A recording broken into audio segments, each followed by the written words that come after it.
Oh, hello there. Fancy meeting you here.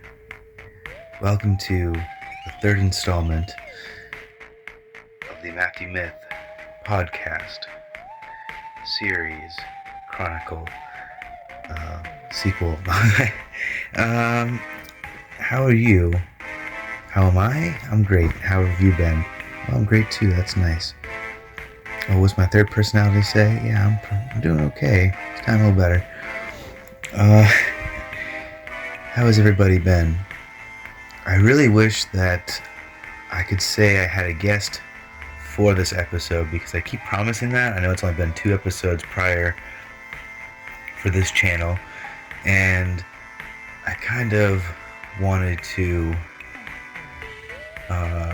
what would you say, get more involved, with people and have more fun with crazy stuff going on. And it's gonna come, I promise. But at the same time, what I have to say every time I let you down with not having a guest, I got something good to back it up, though, I feel. So I'm gonna work with that. Bear with me here. Tigers and bears, as they say. I really, this is, a lot of people like this time of year, the whole Halloween, even though Halloween's the strangest holiday because it comes and it goes so fast. It's just like one night, it's like the trick-or-treating tradition has changed a little bit over time. Not everything is the same as it used to be. I've always loved this time. Like, something about it not being totally winter, but fall or autumn is something just really exciting, and the smells in the air and the look of everything. And I live in New England, like every great horror and suspense novel writer, which I am neither of, but all my favorite writers are from New England, so it makes sense that I'm from here. And I've traveled. Oh, have I? Well, actually, I've never left the country, though, so I'm not an expatriate yet. That's my next move, is to, as I get older, my later 30s and 40s, is to become the Ernest Hemingway, in a cafe, wasted, trying to edit a short story or something. So yeah, Halloween, great time. I actually have these 2 pumpkins that I keep up on my wall in my living room that my kids made, and they stay up all year round. And I always know that eventually it will come time where the decorations fit the time of year. But until then, I just like to, it's not like I want it to be Halloween all the time. I wish there was a way. That's what's so unique about the autumn, is that it's so perfect, but yet it doesn't last that long. It's not long into November until things just get kind of like dark and fucked up. But that's and then that goes into some crazy like zodiac astrology reasoning or something, right? The dark side of the moon kind of shit. So yeah, I had recently been inspired by some Dracula movies to do a little short story about receiving an email from Dracula. That was kind of fun to do. And I was thinking about, I'm working on a couple horror type short stories I want to narrate at some point, which I'll probably release at some point. I mean, who knows when I'll want to do it. It's not like I don't like to live in the deadline of, I want to release this. It's fun to play with the time. I might do a video or something on Edgar Allan Poe or something in a couple weeks or days or something like that, just because of the time or something like that. But it's not really something like that. I like to think about throughout winter, those kind of environmental type of connections of things. To me, the autumn into winter is all about that whole gothic and steampunk kind of era of stuff. It's not just like a window of a month or something. And throughout the entire year, I get into certain stuff, but I like the winter and stuff tends to put me in the same. I mean, I've been like that since I was a kid, where I just kind of like I was into like old-fashioned stuff when I was younger, listening to like old radio dramas and things like that, The Shadow and Philip Marlowe, because I used to read a lot, so characters that were in books used to be in old types of, and I'm just the kind of person, if I get into a character, I was into Batman growing up. I had to watch the movies from the 40s, the ones from the 60s and the 80s and 90s and today. So, it's like when I get into something, I love the history of it, and some history things I stay away from, but for some reason that kind of, but there's to me, especially in fall, like if you go to like a Halloween party or something outside, kind of, it's like the best because it's kind of cool, but you get a fire going, it's kind of nice. So I'm actually here by my fireplace, the electric fireplace, and I wanted to tell you a ghost story. No, well, I was thinking about having like a friend or someone come on and shoot the shit for my next podcast episode. That was my plan. Then I realized I have like a window of time where before it is Halloween, like I might not want to make like a fancy video about Halloween or something, but I do like theme stuff sometimes if I'm into it. So you can be picky and choosy, right? Anyways, I really was into the Dracula thing was just something fun that I just thought of on the spot and kind of went with and had some fun with the video media aspect of it. But what I really am getting into right now is I wanted to share a cool family story. There's something about this time of year with the stories, the haunted stories, always have to do with like family lineages and crazy houses and hauntings and superstitions and things like that. And this weekend, the Saturday before Halloween, my family on my father's side, we're all getting together. It's become kind of a new tradition at my cousin's house to have a big Halloween party, costumes and everything. Mostly I think because he likes to have his dog dressed up, and they always come up with cool ideas for the dog, so that's always kind of fun. And it's like the dog kind of like the core of the family for all of us, well, all of our dogs.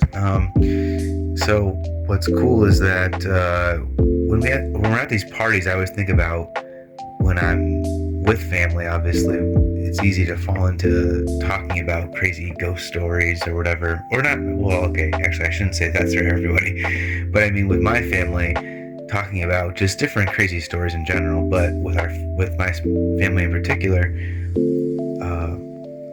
like on my dad's side, they grew up in a house that was haunted many years ago. Their parents, my grandparents, owned the house in the 70s, mostly through I think they were there for like 7 or 8 years, maybe 5. Oh man, I was just talking to my dad about it the other day. He mentioned the number. Of course, I forgot, but yeah, it was like about 7 or 8 years, I think he said. Anyways, they like my dad's siblings all lived in the house at different ages, and they all had different crazy ghost stories about their experiences. So I thought it would be cool to talk about everyone I know in my family who experienced the ghost house, because there was 7 of them, because they had 5 kids, my 2 grandparents, so it's 7 people in one big house. Now the history of the house is really interesting. I need to look more into it, honestly.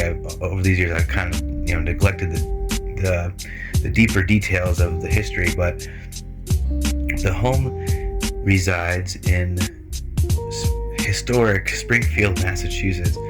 Now Springfield, though it has kind of a rough reputation now, somewhat over the years, Western Mass, blah blah blah. But it's home to a lot of famous people. Dr. Seuss, the invention of basketball. We all know this stuff. So sometimes we forget how cool things could be, even if there wasn't inner city crime or just bullshit. But anyways, or mobs pretty bad on them. Anyways, 400 Maple Street is a haunted house. I'm not sure if it's still haunted. We want to go. Actually, it's up for sale, and some of my family was thinking about going to that house to go in and ghost hunt. Actually, I had some friends I wanted to tell about that, so hopefully they hear this episode and we'll be like, oh, okay, thanks, Matt. And at the same time, I also will probably try to remember to tell them. Let's see. I remember being really little and hearing all these stories about the house that they had in the 70s. Like I said, it was, nowadays Springfield's gotten a little bit more class with the MGM building and all that stuff, so that's cool. Beef it up. But back in the day, in the 70s, it was kind of like in between turning, somewhat ghetto and also just kind of being like a city where people did business and things like that. My grandfather, I believe, had an office in the downtown area at some point, but I don't know if he had the office when he lived there. He might have been somewhere else. I don't know. Yet again, another detail that I probably should have asked at some point. But I remember hearing the stories of my family, and one of the creepiest ones was from my Aunt Jean, who was the oldest. Because she was the oldest, the family, the adult, my grandparents had her living in her own wing of the house, because now, mind you, this place on Maple Street in Springfield, Massachusetts, was like it was a mansion, like a literal mansion. The people who owned it, the Shows, I believe is what their name was, their last name, the Shows. I forget their first names, of course. All these years I was so interested in the ghost things, I was like, yeah, I don't really, that didn't matter to me. So she lived in a weird secluded area, and the place was just had strange occurrences at certain times where she remembers, like, for example, she was a teenager, so like in her mid to late 20s, and she remembers, she'd be sitting there like combing her hair in front of the mirror and hear like steps coming up, like it sounded like her dad's footsteps, and then they would stop. And she'd open the door and no one would be there. Or she was laying in bed there one time and it looked like someone sat on the bed, but you can't see anyone, but yet there's an indentation there, like an invisible person. So that was always like a spooky story, but she had a lot of weird occurrences with that. And there's other ones too that I didn't get the full details on, but I think one time when my grandparents were having an argument, my grandfather went in there because my aunt was traveling, and she went to college in New Orleans, and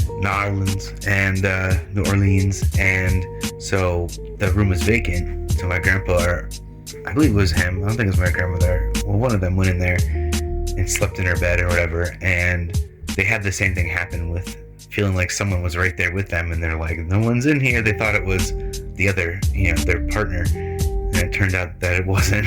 So they booked it out of there, and needless to say, it was easier to make up an argument when you were like, oh, someone just scared the fuck out of me. But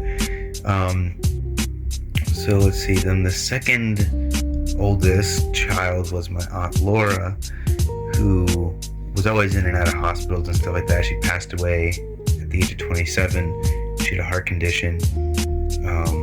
She was kind of a spiritual rock to my family, I feel, and a very strong and brave and fun person from what I've heard. She passed on, whatever, like a couple years before I was born. So, like 4 or 5 years. So, I don't know any stories that she would have told directly. I remember the one thing that she never told me the story, obviously, but what I heard is that she had a camera that she was using for a photo class. And now this might be my Aunt Jean as well. I'm not sure if it was Laura or Jean, honestly. But one of them had a camera that they took a picture of like a random side of the house. They were just kind of like doing like a still, or not still, I don't know, doing like a landscape picture of the house. I don't know. They're just taking a picture of the house as like a photo test of the camera, just taking random pictures. And when they developed the film, they saw a guy's face in the mirror, or not in the mirror, but like in the window. And they would, like they thought it was my uncle playing a prank, and he was dead serious, like, no, I didn't do that. No one did it. And when they showed the picture I heard it, I mean, this could be something made up in my mind, but I remember hearing a story of how when someone they know visited the house to check on how they were doing, who knew the owners of the house originally, someone had said that the guy in the picture looked just like the man, Mr. Show. But it doesn't make any sense because the guy had been dead for years. So, and he looked younger in the picture, which didn't make any sense either. So it was really creepy. Makes you wonder, like, how do you die in your house to the point where you haunt it that extreme, And let's see. Next, my uncle Jerry. He would tell me stories of how he would be sitting on his bed in some faraway room in the mansion, and there would suddenly appear like a black cat on his bed. And he'd be like, oh, and he would think, at first glance, that it was one of the cats. My grandmother was notorious for taking in strays and getting new cats and things like that. But it would always look like the same one. Eventually he got used to it, but when it first happened, he looked and he went to go pet it, and the cat like just disappeared. Like he looked away, looked back to go pet it, and it just like disappeared. And they'd have weird things with lights. My uncle said he had a lot of weird experiences with like lights and electricity in the house. Always seemed to there was something to do with a light in a room where the only way to turn on the lamp was through the light switch or something that connected, and that light would always be on and off at weird times. There's no way, no one's around and no one could have done it, but it's randomly on, that kind of weird spooky thing. And there's like other stuff too that he said just offhand, like being in a basement or something. I can recall slightly. I'll have to ask him actually if he's at the family party for some more juicy haunted details. And the next in line was my Aunt Pam. Now I don't remember any specific stories, just more similar to like the TV room having weird things happen, where just strange things that couldn't really be totally explained, where it's like someone's fucking with you kind of thing. My dad was the youngest, and he was there before he was in kindergarten or grade school or whatever, so he would it was kind of like he always jokes he was like the kid from The Shining, like hanging out in this crazy place. And it took place in the 70s, right? So that was the early 70s, right? But he was saying how he would just, whenever he was outside, he'd feel like someone was watching him, and he just always would figure it was like his mom or something, but then she'd be like somewhere else in the house, far away, like not, so he was like, who the heck would watch, you have that feeling when someone's watching you, and that kind of relating, being like, was someone looking at me through the windows, kind of thing. And just saying how he heard weird things in like the basement and stuff, because I guess the basement was this huge place, and like it was like the size of a bowling alley or some crazy shit. And let's see, all of the kids had reported that there was like a couple times where it happened that they would be left alone. The parents would go off to do something, and they'd be left alone.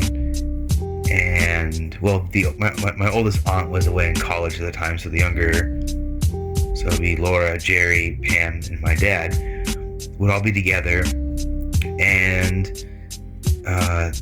there would be like the sound of like a dinner party going on, but old-fashioned, like a phonograph and like clinking glasses, and they had this huge living room, and when you'd open the door, the sound would stop, and it was like the whole room's empty, the lights are off, nothing was going on, but yet before you approached that door and opened up, it would sound like there was like a whole dinner party, and imagine these kids, experiencing that. It's kind of like, well, it's kind of a little intense, a little overwhelming for kids, younger minds. Luckily, there was no crazy possessions or poltergeist necessarily, though there are some weird stories of stuff that was kind of left open-ended with, like, what kind of, and one person will say, no, it wasn't that, and one will say, yeah, I swear it was, and I don't know if my grandfather, I can't recall him telling me any kind of, again, he would just say random things that, like acknowledging that it was definitely haunted and weird shit, but he never, I feel like maybe certain things kind of spooked him to the point where he just didn't want to talk about it and like bring it up.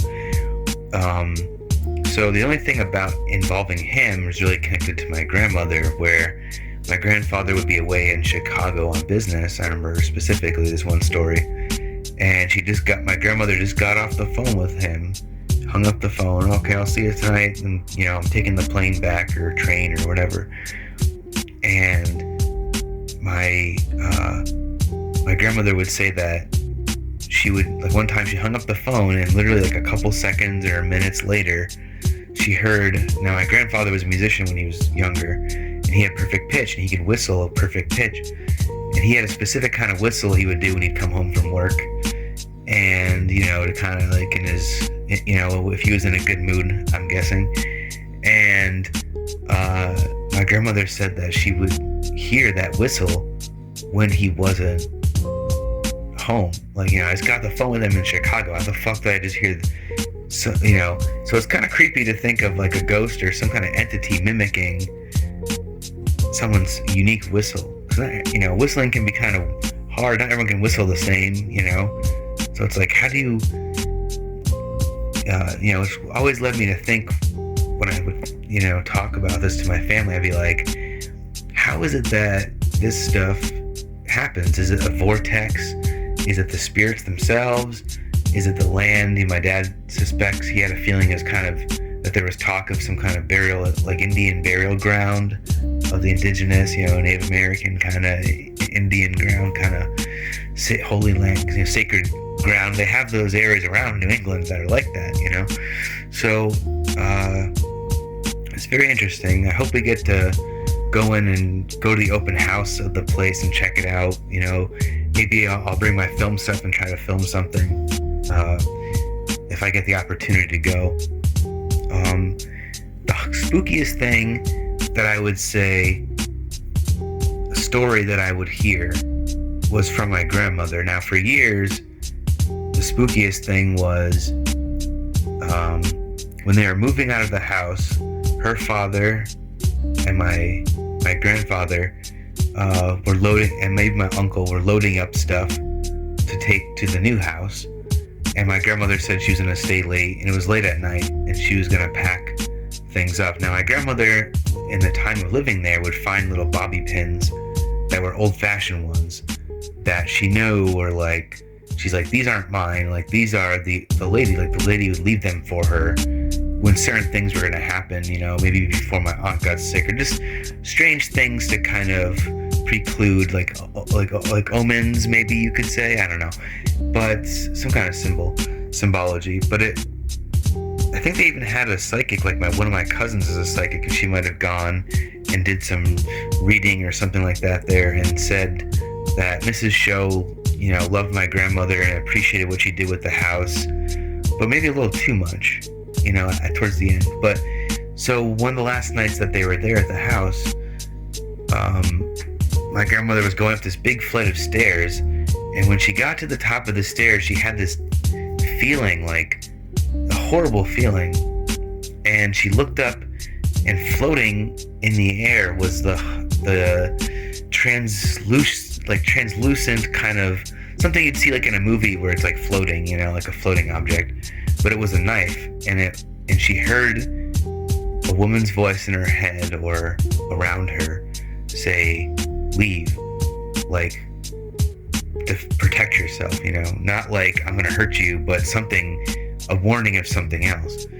And she had the impulse, the instinct to run down and meet up with my grandfather, my great-grandfather, and maybe my uncle, and jump in the truck with them and take the ride with them to leave. Because she felt like she didn't want to be at the house. Like, don't stay at the house right now.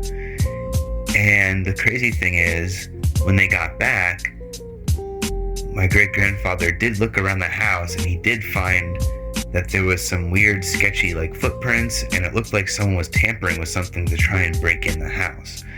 So there's a chance that someone did break in, looked around, and saw that it was almost empty and vacant from being moving, or maybe they knew it was moving, so maybe they knew it would be vacant. But in any event, they didn't stay. But what if that seeing that knife was a warning, right? So I thought that was the scariest thing that my grandmother ever had experienced there, because her being there all the time, aside from my dad the most, in the sense of the timing, she was a stay-at-home mom kind of thing.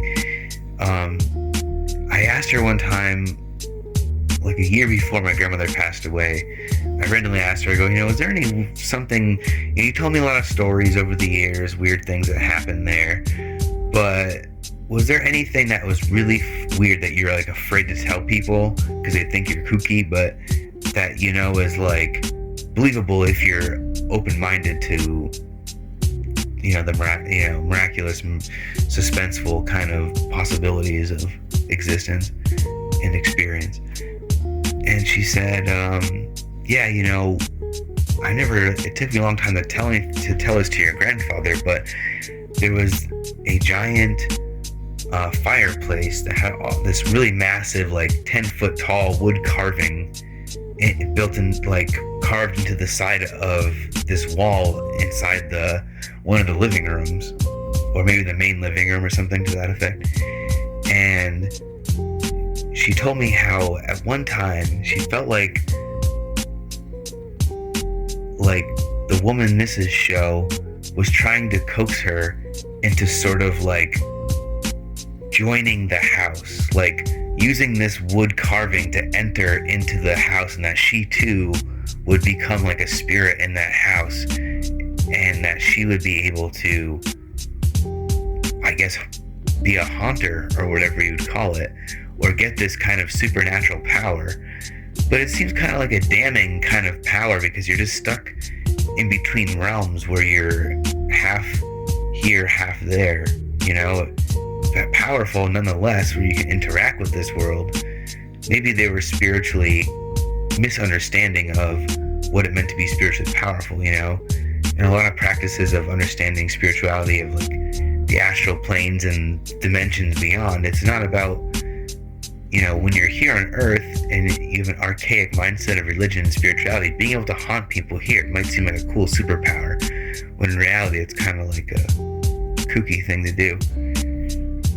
So the idea of my grandmother fusing into the wooden walls of this house really shook me, and I still to this day kind of wonder what that could have been. So if you have any ideas what you think that might be, feel free to comment something at the bottom of the video. I'd love to get like a dialogue on these kind of ideas, because that stuff can be kind of like mind-blowing to me. So I'm just like, wow, I don't know what to think of it.